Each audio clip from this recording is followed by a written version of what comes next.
सत श्री अकाल। चढ़दी कला टाइम टीवी न्यूज़ देखने वाले सारे दर्शकों का मैं राजविंदर कौर स्वागत करती हाँ। खबरों की शुरुआत तो पहला एक नज़र मार लेने सुर्खियां दे वल।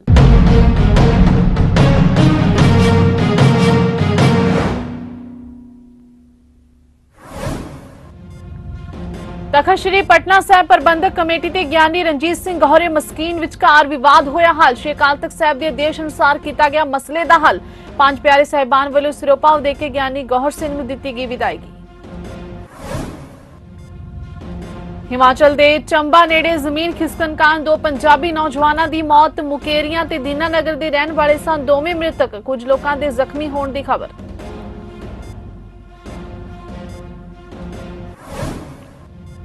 बीजापुर च आईईडी ब्लास्ट, एक जवान होया शहीद, दो जवान होए जख्मी।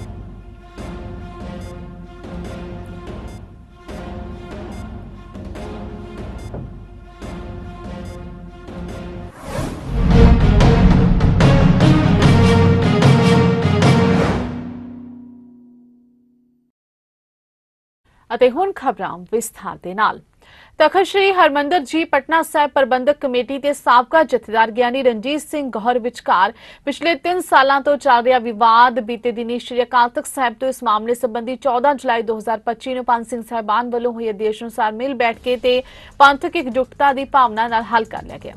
ਇਸ ਸੰਬੰਧੀ श्री अकाल तख्त साहब के ਕਾਰਜਕਾਰੀ ਜਥੇਦਾਰ ਗਿਆਨੀ ਕੁਲਦੀਪ ਸਿੰਘ ਗੜਗੜ ਨੇ ਕਿਹਾ ਕਿ ਤਖਤ श्री हरमंदर जी पटना साहब के ਪੰਜ ਪਿਆਰੇ ਸਾਹਿਬਾਨ प्रबंधक कमेटी ਤੇ ਸਾਬਕਾ ਜਥੇਦਾਰ ਗਿਆਨੀ रणजीत सिंह गौहर ਵਧਾਈ ਦੇ ਪਾਤਰ ने कि उन्होंने श्री अकाल तख्त साहब की सर्वोच्चता ਨੂੰ समर्पित ਹੁੰਦੇ इत्थੋਂ ਹੋਏ ਆਦੇਸ਼ਾਂ ਦੀ ਪਾਲਣਾ ਕਰਦੇ आपसी सूझबूझ ਤੇ एकता ਦਾ ਪ੍ਰਗਟਾਵਾ ਕੀਤਾ ਹੈ। ਇਸ ਮਾਮਲੇ ਸੰਬੰਧੀ ਤਖਤ श्री हरमंदर जी पटना साहब प्रबंधक कमेटी ਦੇ ਪ੍ਰਧਾਨ ਸਰਦਾਰ ਜਗਜੋਤ ਸਿੰਘ ਨੇ ਕਿਹਾ ਕਿ ਇਸ ਤੇ ਖਾਲਸਾ ਪੰਥ ਦੀ ਸਰਵਉੱਚ ਤਖਤ श्री अकाल तख्त साहब ਦੇ ਜਥੇਦਾਰ ਗਿਆਨੀ ਕੁਲਦੀਪ ਸਿੰਘ ਗੜਗੜ ਸਮੇਤ ਪੰਜ ਸਿੰਘ ਸਾਹਿਬਾਨਾਂ ਵੱਲੋਂ ਜਥੇਦਾਰ ਗਿਆਨੀ रणजीत सिंह गौहर ਨੂੰ ਸਾਰੇ ਅਦਾਲਤੀ ਕੇਸ ਵਾਪਸ ਲੈਣ ਤੇ ਪ੍ਰਬੰਧਕ ਕਮੇਟੀ ਉਹਨਾਂ ਦਾ ਬਣਦਾ ਬਕਾਇਆ ਦੇਣ ਲਈ ਕਿਹਾ ਗਿਆ ਸੀ, ਜਿਸ ਤੋਂ ਬਾਅਦ ਬੀਤੇ ਦਿਨੀ ਸਾਬਕਾ ਜਥੇਦਾਰ ਗਿਆਨੀ रणजीत सिंह गौहर ਨੂੰ ਪ੍ਰਬੰਧਕ ਕਮੇਟੀ ਵੱਲੋਂ ਬਣਦਾ ਬਕਾਇਆ ਅਦਾ ਕਰਨ ਤੋਂ ਬਾਅਦ ਤਖਤ ਸਾਹਿਬ ਦੇ ਪੰਜ ਪਿਆਰੇ ਸਾਹਿਬਾਨ ਵੱਲੋਂ ਸਿਰੋਪਾਵ ਦੇ ਕੇ ਸਨਮਾਨ ਨਾਲ ਵਿਦਾਈ ਦਿੱਤੀ ਗਈ। ਉਹਨਾਂ ਕਿਹਾ ਕਿ ਇਸ ਨਾਲ ਪਿਛਲੇ 3 ਸਾਲਾਂ ਤੋਂ ਚੱਲ ਰਿਹਾ ਵਿਵਾਦ ਪੂਰੀ ਤਰ੍ਹਾਂ ਖਤਮ ਹੋ ਗਿਆ। ਸਰਦਾਰ ਜਗਜੋਤ ਸਿੰਘ ਨੇ ਮਾਮਲਾ ਹੱਲ ਕਰਨ ਲਈ ਜਥੇਦਾਰ ਗਿਆਨੀ ਕੁਲਦੀਪ ਸਿੰਘ ਗੜਗੜ ਦਾ ਵਿਸ਼ੇਸ਼ ਤੌਰ ਤੇ ਧੰਨਵਾਦ ਵੀ ਕੀਤਾ। ਚੜਾ ਆਉਂਦੇ ਨੇ ਪਰ ਇਸ ਤੋਂ ਵੱਡੀ ਗੱਲ ਕੋਈ ਹੋਰ ਤੇ ਸੁਚੱਜੀ ਗੱਲ ਕੋਈ ਹੋਰ ਨਹੀਂ ਹੁੰਦੀ कि मिल बैठ के उन्होंने सुलझा लिया जाए। तो सतगुरु ने सानू उपदेश भी प्रदान किया, हर नामे के होवो जोड़ी गुरमुख बैसो सफा विसा। अज इसे पावन पंक्ति में चरितार्थ करदे होया ये बड़े सुखावे माहौल में बैठक हुई है, जिहदे विच श्री अकाल तख्त साहब जी के आदेशों को मनदे होया जो आदेश आए सन उन्होंने दास ने भी सजदा करदे होए और प्रबंधक कमेटी ने भी सारे सहयोगियों ने भी जोड़ा प्रवान किया,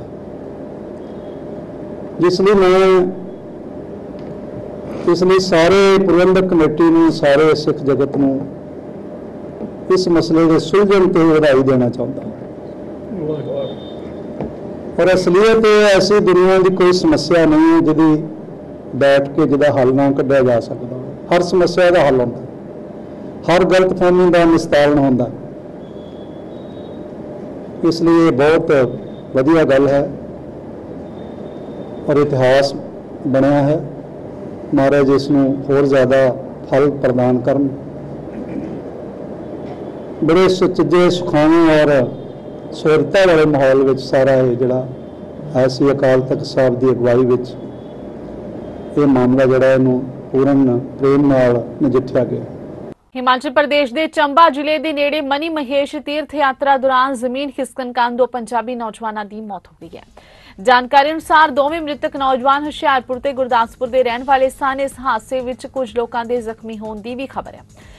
दस दिए कि हादसा यात्रा दौरान वापरे जदों श्रद्धालु गौरीकुंड नेड़े पहुंचे अचानक पहाड़ी का एक टुकड़ा टुट पिया, जिस कारण इन्हां नौजवानों की मौत हो गई। मृतकों चों एक की पछाण सरवन सिंह काली 38 साल वजों हुई, जो हुशियारपुर के मुकेरियां के पिंड डोलोवाल का रहने वाला। दस्सिया जा रहा है कि सरवन सिंह काली अपने दोस्तों नाल मनी महेश तीर्थ यात्रा ते गया सी ते हादसा रस्ते च वापरिया। सरवन अपने पिछे पत्नी ते 2 बच्चे छड़ गया। तो दस दे कि दूजा मृतक नौजवान गुरदासपुर के दीनानगर शहर का रहने वाला दस्सिया जा रहा है। हादसे जख्मी हुए लोग भी पंजाब नाल संबंधित ने।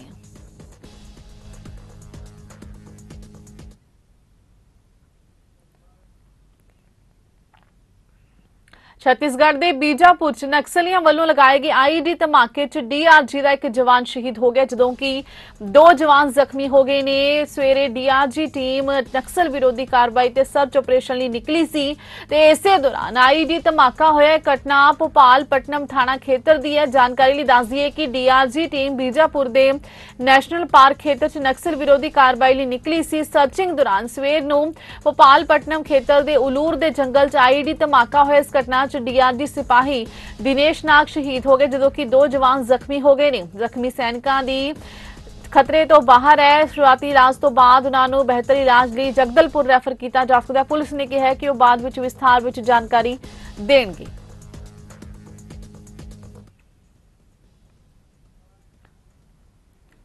ਰਾਜਸਥਾਨ ਦੇ ਖੈਰਤਲ ਤਿਜਾਰਾ ਜ਼ਿਲ੍ਹੇ 'ਚ ਇੱਕ ਘਰ ਦੀ ਛੱਤ ਤੇ ਨੀਲੇ ਡਰਮ 'ਚ ਇੱਕ ਨੌਜਵਾਨ ਦੀ ਲਾਸ਼ ਮਿਲਣ ਤੋਂ ਬਾਅਦ ਸਨਸਨੀ ਫੈਲ ਗਈ। ਦੱਸਿਆ ਜਾ ਰਿਹਾ ਹੈ ਕਿ ਨੌਜਵਾਨ ਉੱਤਰ ਪ੍ਰਦੇਸ਼ ਦਾ ਰਹਿਣ ਵਾਲਾ ਸੀ ਤੇ ਕਿਸ਼ਨਗੜ੍ਹ ਬਾਸ ਦੀ ਦਰਸ਼ਕ ਕਲੋਨੀ 'ਚ ਆਪਣੇ ਪਰਿਵਾਰ ਨਾਲ ਕਿਰਾਏ ਦੇ ਮਕਾਨ ਵਿੱਚ ਰਹਿੰਦਾ ਸੀ।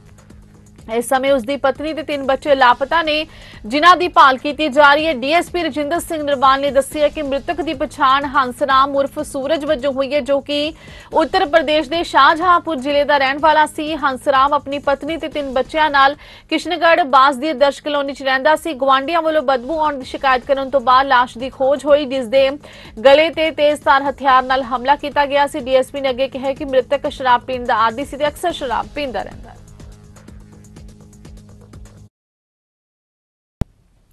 3 ਸਾਲਾਂ ਤੋਂ ਚੱਲ ਰਹੀ ਰੂਸ ਯੂਕਰੇਨ ਜੰਗ ਵਿੱਚ ਰੂਸੀ ਫੌਜ ਨੇ ਯੂਕਰੇਨ ਦੇ ਇੱਕ ਵੱਡੇ ਹਿੱਸੇ ਤੇ ਕਬਜ਼ਾ ਕਰ ਲਿਆ। ਬਦਲੇ ਵਿੱਚ ਪੁਤਿਨ ਨੂੰ ਨਾ ਸਿਰਫ ਪੈਸੇ ਤੇ ਬਹੁਤ ਸਾਰੇ ਸੈਨਿਕਾਂ ਦੀ ਕੁਰਬਾਨੀ ਦੇਣੀ ਪਈ ਸਗੋਂ ਅੰਤਰਰਾਸ਼ਟਰੀ ਵਿਰੋਧ ਦਾ ਸਾਹਮਣਾ ਵੀ ਕਰਨਾ ਪੈ ਰਿਹਾ। ਇੰਨਾ ਕੁਝ ਗਵਾਉਣ ਦੇ ਬਾਵਜੂਦ ਪੁਤਿਨ ਸਮਝੌਤਾ ਕਰਨ ਲਈ ਤਿਆਰ ਨਹੀਂ ਹੈ। ਉਹ ਸਪਸ਼ਟ ਤੌਰ ਤੇ ਕਹਿੰਦੇ ਨੇ ਕਿ ਉਹ ਕਿਸੇ ਵੀ ਕੀਮਤ ਤੇ ਯੂਕਰੇਨ 'ਚ ਕਬਜ਼ੇ ਵਾਲੀ ਜ਼ਮੀਨ ਨੂੰ ਨਹੀਂ ਛੂਏਗਾ। ਇਹੀ ਕਾਰਨ ਹੈ ਕਿ ਦੋਵੇਂ ਦੇਸ਼ ਜੰਗਬੰਦੀ ਤੇ ਸਹਿਮਤ ਨਹੀਂ ਹੋ ਰਹੇ ਨੇ। ਪਰ ਅਮਰੀਕੀ ਰਾਸ਼ਟਰਪਤੀ ਡੋਨਲਡ ਟਰੰਪ ਨੇ ਵੀ ਜੰਗ ਨੂੰ ਰੋਕਣ ਦਾ ਸੰਕਲਪ ਲੈ ਲਿਆ। ਪੁਤਿਨ ਤੇ ਟਰੰਪ ਦੇ ਲਾਸਕਾ ਦੇ ਵਿੱਚ 3 ਘੰਟੇ ਗੱਲਬਾਤ ਹੋਈ ਜਿੱਥੇ ਜੰਗਬੰਦੀ ਤੇ ਕੋਈ ਸਮਝੌਤਾ ਤਾਂ ਨਹੀਂ ਹੋਇਆ ਪਰ ਟਰੰਪ ਨੇ ਅਜੇ ਤੱਕ ਹਾਰ ਸਵੀਕਾਰ ਨਹੀਂ ਕੀਤੀ ਹੈ। ਜਾਣਕਾਰੀ ਦੱਸਦੀ ਕਿ ਟਰੰਪ ਵੀ ਪੁਤਿਨ ਦੇ ਸਮਰਥਨ 'ਚ ਸਾਹਮਣੇ ਆਏ ਨੇ। ਮੀਡੀਆ ਰਿਪੋਰਟਾਂ ਦੀ ਮੰਨੀਏ ਤੇ ਡੋਨਲਡ ਟਰੰਪ ਨੇ ਪੁਤਿਨ ਦੇ ਜ਼ਮੀਨ ਤੇ ਕਬਜ਼ਾ ਕਰਨ ਦੇ ਪ੍ਰਸਤਾਵ ਨੂੰ ਸਵੀਕਾਰ ਕਰ ਲਿਆ। ਉਸਨੇ ਮਾਸਕੋ ਨੂੰ ਯੂਕਰੇਨ ਦੇ 2 ਮਹੱਤਵਪੂਰਨ ਹਿੱਸਿਆਂ ਦਾ ਕੰਟਰੋਲ ਲੈਣ ਦੀ ਇਜਾਜ਼ਤ ਦੇ ਦਿੱਤੀ ਹੈ।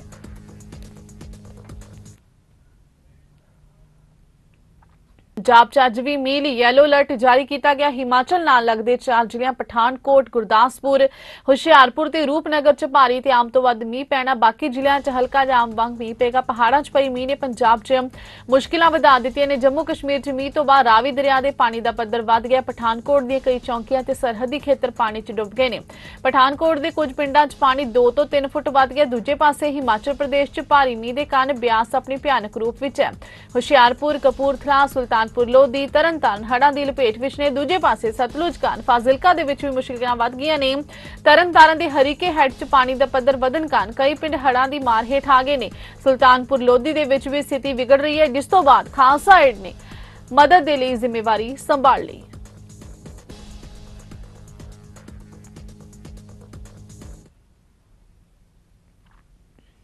ਉਧਰ ਮੋਹਾਲੀ ਦੇ ਫੇਸ ਇੱਕ ਗਊਸ਼ਾਲਾ ਵਿੱਚ ਇੱਕ ਦਰਦਨਾਕ ਹਾਦਸੇ 'ਚ 51 ਸਾਲਾ ਔਰਤ ਦੀ ਮੌਤ ਹੋ ਗਈ। ਮ੍ਰਿਤਕ ਦੀ ਪਛਾਣ ਅਮਨਦੀਪ ਕੌਰ ਵਜੋਂ ਹੋਈ ਹੈ ਜੋ ਦੇਸੂ ਮਾਜਰਾ ਦੇ ਮਾਂ ਸ਼ਿਮਲਾ ਹੋਮਸ ਫਲੈਟ ਦੀ ਰਹਿਣ ਵਾਲੀ ਸੀ। ਸੂਤਰਾਂ ਅਨੁਸਾਰ ਮ੍ਰਿਤਕ ਅਮਨਦੀਪ ਸਾਈਬਰ ਕ੍ਰਾਈਮ ਮੋਹਾਲੀ ਦੀ ਡੀਐਸਪੀ ਰੁਪਿੰਦਰ ਕੌਰ ਸੋਹੀ ਦੀ ਚਚੇਰੀ ਭੈਣ ਦੱਸੀ ਜਾ ਰਹੀ ਹੈ। ਜਾਣਕਾਰੀ ਅਨੁਸਾਰ ਅਮਨਦੀਪ ਕੌਰ ਗਊ ਨੂੰ ਚਾਰਾ ਪਾਉਣ ਲਈ ਆਈ ਸੀ।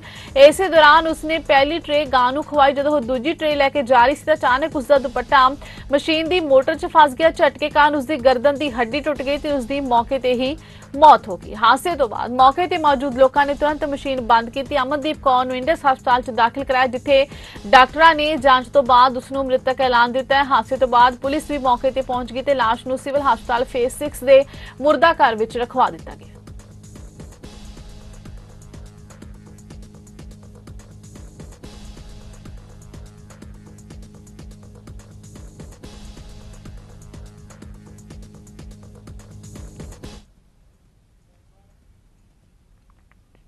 ਮਾਨਸਾ ਪੁਲਿਸ ਵੱਲੋਂ ਯੁੱਧ ਨਸ਼ਾ ਵਿਰੁੱਧ ਮੁਹਿੰਮ ਤਹਿਤ ਮਾਨਸਾ ਦੇ ਜ਼ਿਲ੍ਹੇ ਭਰ 'ਚ ਸ਼ੱਕੀ ਤੇ ਨਸ਼ਾ ਤਸਕਰਾਂ ਦੇ ਘਰਾਂ ਤੇ ਰੇਡ ਕਰਕੇ ਚੈਕਿੰਗ ਕੀਤੀ ਜਾ ਰਹੀ ਹੈ। ਇਸੇ ਦੌਰਾਨ ਐਸਐਸਪੀ ਭਾਗੀਰਥ ਸਿੰਘ ਮੀਨਾ ਨੇ ਜਾਣਕਾਰੀ ਦਿੰਦੇ ਦੱਸਿਆ ਕਿ ਸਵੇਰੇ ਸ਼ੱਕੀ ਵਿਅਕਤੀਆਂ ਤੇ ਨਸ਼ਾ ਤਸਕਰਾਂ ਦੇ ਘਰਾਂ 'ਚ ਪੁਲਿਸ ਪਾਰਟੀ ਦੀਆਂ ਵੱਖ-ਵੱਖ ਟੀਮਾਂ ਬਣਾ ਕੇ ਨਸ਼ਾ ਤਸਕਰਾਂ ਦੇ ਘਰਾਂ ਦੀ ਤਲਾਸ਼ੀ ਲਈ ਜਾ ਰਹੀ ਹੈ। ਉਹਨਾਂ ਕਿਹਾ ਕਿ ਹੁਣ ਤੱਕ ਮਾਨਸਾ ਪੁਲਿਸ ਵੱਲੋਂ 5 ਤੋਂ 7 ਵਿਅਕਤੀਆਂ ਨੂੰ ਗ੍ਰਿਫਤਾਰ ਕੀਤਾ ਜਾ ਚੁੱਕਿਆ। ਉਹਨਾਂ ਦੱਸਿਆ ਕਿ ਹਾਲੇ ਵੀ ਤਲਾਸ਼ੀ ਅਭਿਆਨ ਜਾਰੀ ਹੈ ਤੇ ਕਿਸੇ ਵੀ ਨਸ਼ਾ ਤਸਕਰ ਨੂੰ ਬਖਸ਼ਿਆ ਨਹੀਂ ਜਾਵੇਗਾ। आज मानसा डिस्ट्रिक्ट ਦੇ ਵਿੱਚ ਜਿੰਨੇ ਵੀ ਸਾਡੇ ਡਰੱਗ ਹੌਟਸਪੌਟ ਏਰੀਆਜ਼ ਹੈਗੇ ਉੱਥੇ ਵੱਖ-ਵੱਖ ਜੀਓ ਸਾਹਿਬਾਨ ਐਸਐਚਓ ਸਾਹਿਬਾਨ ਉੱਥੇ ਕਾਸੋ ਕੰਡਕਟ ਕਰ ਰਹੇ ਹੈਗੇ। ਮੈਂ ਵੀ ਇੱਥੇ ਬਿੱਖੀ ਦੇ ਵਿੱਚ ਆਇਆ ਹੂੰ। ਮਾਰਨਿੰਗ ਸੇ ਇੱਥੇ ਵੀ ਕਾਸੋ ਚੱਲ ਰਿਹਾ ਹੈਗਾ। ਸਾਡਾ ਇਹ ਕੰਟੀਨਿਊਸ ਚੱਲਣਾ ਹੈਗਾ।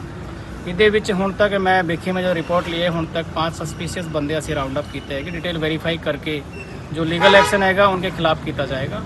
तो पूरे डिस्ट्रिक्ट में ਜਿਹੜੀ कार्रवाई होगी उसके ਨਾਲ ਤੁਹਾਨੂੰ अवगत करवा दिया जाएगा। ਜਦੋਂ ਸਾਡਾ ਕਾਸੋ ਕੰਪਲੀਟ ਹੋ ਜਾਏਗਾ, ਜਦੋਂ ਸੇ ਯੁੱਧ ਨਸ਼ਾ ਦੇ ਵਿਰੁੱਧ ਮੁਹਿੰਮ ਚੱਲੀ ਹੈਗੀ, ਸਾਡੀ ਕਾਫੀ ਚੰਗੀ ਕਾਰਗੁਜ਼ਾਰੀ ਰਹੀ ਹੈ, ਜਿਹਦੇ ਵਿੱਚ ਹੁਣ ਤੱਕ ਅਸੀਂ 5.5 ਕਿਲੋ ਹੈਰੋਇਨ, 1,26,000 के आसपास इंटॉक्सिकेंट टैबलेट और सिग्नेचर कैप्सूल ਹੁਣ ਤੋਂ ਬਰਾਮਦ ਕੀਤੇ ਜਾ ਚੁੱਕੇ ਹੈਗੇ। ਅਰਾਊਂਡ 6 ਲੱਖ ਦੀ ਡਰੱਗ ਮਨੀ ਵੀ ਅਸੀਂ ਰਿਕਵਰ ਕੀਤੀ ਹੈਗੀ। ਇਹਦੇ ਨਾਲ ਮੈਂ ਲੋਕਾਂ ਨੂੰ ਅਪੀਲ ਕਰਦਾ ਹਾਂ ਕਿ ਤੁਸੀਂ ਜੋ ਸਾਡੇ ਸੇਵ ਪੰਜਾਬ ਹੈਲਪਲਾਈਨ ਨੰਬਰ ਹੈਗਾ ਉਹਦੇ ਉੱਪਰ ਤੁਸੀਂ ਸਾਨੂੰ ਇਤਲਾਹ ਦਿਆ ਕਰੋ ਕੋਈ ਡਰੱਗਸ ਦਾ ਕੰਮ ਕਰਦਾ ਹੈ, ਤਾਂ ਕਿ ਅਸੀਂ ਉਸ ਤੇ ਐਕਟ ਅਪਨ ਕਰ ਸਕੇं। देहरादून उत्तराखंड ਵਿੱਚ ਚਰਚਾ ਦੇ ਸਭ ਤੋਂ ਵੱਡੇ ਪਲੇਟਫਾਰਮ ਤੇ ਯੁਵਾ ਸੰਵਾਦ ਪ੍ਰੋਗਰਾਮ ਕਰਵਾਇਆ ਗਿਆ, ਜਿਸ ਵਿੱਚ ਮੁੱਖ ਮੰਤਰੀ ਪੁਸ਼ਕਰ ਸਿੰਘ ਧਾਮੀ ਤੇ ਹੋਰ ਸਿਆਸੀ ਆਗੂ ਪਹੁੰਚੇ ਤੇ ਸੰਵਾਦ ਕੀਤਾ। ਇਸ ਦੌਰਾਨ ਦੱਸਿਆ ਗਿਆ ਕਿ ਕਿਸ ਤਰੀਕੇ ਦੇ ਨਾਲ ਚੜ੍ਹਦੀ ਕਲਾ ਟਾਈਮ ਟੀਵੀ ਨੇ ਇੰਨੇ ਸਾਲਾਂ ਦਾ ਸਫ਼ਰ ਤੈਅ ਕਰਕੇ ਮੁਕਾਮ ਹਾਸਲ ਕੀਤਾ, ਜਿਸ ਦਾ ਸਿਹਰਾ ਸਰਦਾਰ ਜਗਜੀਤ ਸਿੰਘ ਦਰਦੀ ਦੀ ਅਣਥੱਕ ਮਿਹਨਤ ਨੂੰ ਜਾਂਦਾ ਹੈ। इस मौके दारा चढ़दी कला के चेयरमैन पद्मश्री डॉक्टर जगजीत सिंह दर्दी, सरदारनी जसविंदर कौर दर्दी, चढ़दी कला टाइम टीवी उत्तराखंड के ब्यूरो चीफ बसंत निगम भी मौजूद रहे। इस मौके उन्होंने मुख्यमंत्री पुष्कर सिंह धामी का सम्मान चिन्ह देके सम्मान भी किया।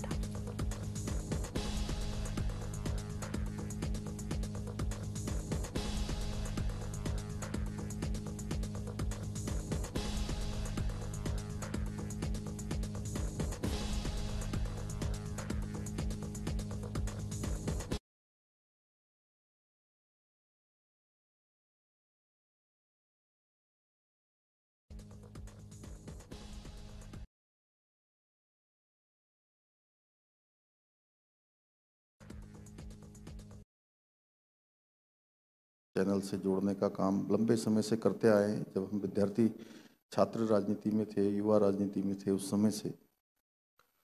तो देखिए, अभी आपने धराली के बारे में बात करी, ये बड़ा हमारे लिए बहुत ही दुखद था ये आपदा, और सभी कुछ तबाह हो गया उस आपदा में।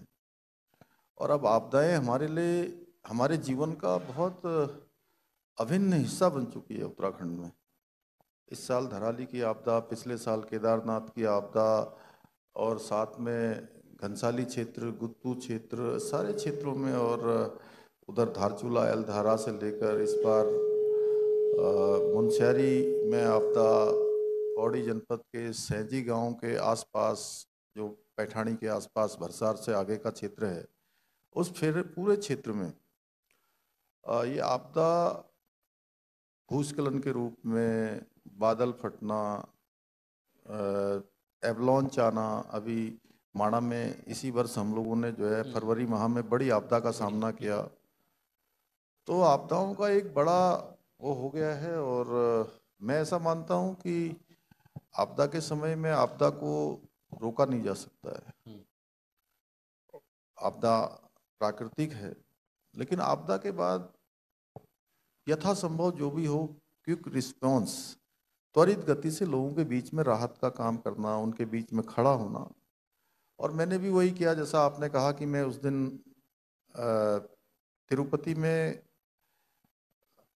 केंद्रीय संस्कृत विश्वविद्यालय के भाष्य सम्मेलन समारोह में मैं कार्यक्रम में था, और जैसे ही मैंने अपनी बात वहाँ पर रखी थी, और उसके बाद उड़ीसा के राज्यपाल माननीय हरिभाऊ जी वो अपना उद्बोधन कर रहे थे, और मुझे यहाँ का जो वीडियो था वो तुरंत वीडियो सभी में सर्कुलेट हो गया। वो वीडियो मुझे भी दिखाया गया कि धराली में इतनी बड़ी आपदा आ गई है। शुरुआत में तो विश्वास ही नहीं हो रहा था कि जो है इतनी बड़ी आपदा होगी। इतना एकदम से ऐसे लगा कि जैसे कोई ब्लेड चलता है और ब्लेड से काटता हुआ चला जाता है, उसी प्रकार का एक मंजर था वो। और जल्दी जल्दी हमने कोशिश करी कि चूँकि अगले उसी दिन रात को भी कुछ कार्यक्रम दिल्ली में थे, अगले दिन भी कुछ केंद्रीय मंत्रियों से मुझे भेंट करने का कार्यक्रम था, कुछ राज्य की मांगें थी या ज़रूरतें थी उनके लिए। लेकिन फिर सारे कार्यक्रम, इससे बड़ा और कुछ नहीं हो सकता है कि ऐसे समय में केवल कमरे में बैठ के आप निर्देश जारी करिए। मैं समझता हूँ वो मैंने कभी नहीं किया है, और मैंने ये प्रयास किया कि किसी भी तरीके से मैं वहाँ पर पहुँचूँ और अधिकारियों के, कर्मचारियों के और जो लोग पीड़ित हैं वहाँ पर जो सेवा के कार्य में लगे उनके साथ मैं भी खड़ा हूँ, जिससे उनका कहीं न कहीं मनोबल बढ़े और त्वरित गति से सब काम में व्यवस्थित हों। ਹੁਣ ਨਜ਼ਰ ਮਾਰਦੇ ਹਾਂ ਅੱਜ ਦੇ ਮੌਸਮ ਦੇ ਹਾਲ ਦੇ ਵੱਲ।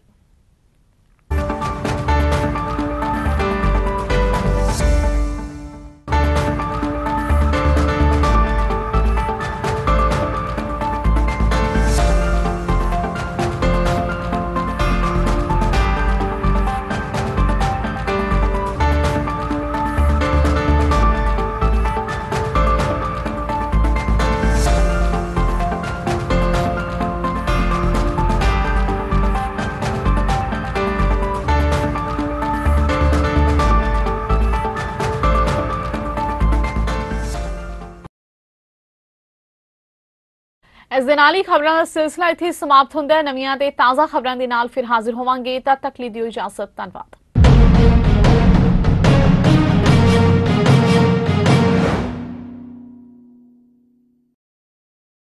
This program is sponsored by the Singla office, Bakersfield. For all your immigration family law needs, call or scan QR code to contact us. Rodis Inc. Million Miles with Smile, or scan QR code to contact us. Taba Indian Cuisine, Tracy, find authentic Indian cuisine in Tracy, or scan QR code to contact us. Simi Valley Family Dental Office, or scan QR code to contact us.